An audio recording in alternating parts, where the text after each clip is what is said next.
Ops, wait lang, huwag ka muna mag-scroll at syempre, magbibigay muna tayo ng ating word of the day. At pag-usapan natin o i-clarify lang natin to, no? Kapag tinatanong sa atin Fire Code of the Philippines, ano po ba yung pwedeng isagot natin? RA 9514 po ba or PD 1185? Okay? Sapagkat itong dalawang law na to, dalawang batas na to is pareho to, Fire Code of the Philippines eh. At syempre, during my time, nung nagre-review pa lang ako, no? As nagpapapunta pa lang sa board examination.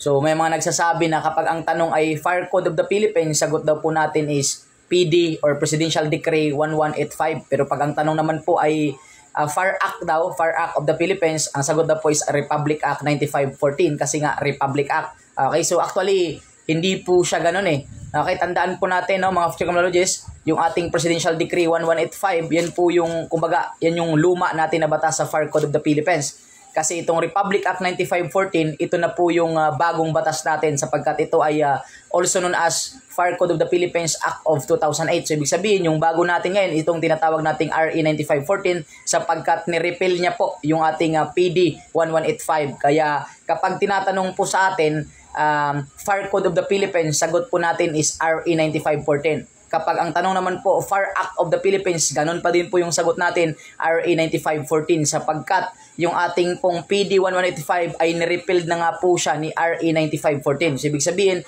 yung susundin po natin is RA 9514 na po siya. Ma-Fire Code man or ma-Fire Act yung tanong, that is called RA 9514 na po yun.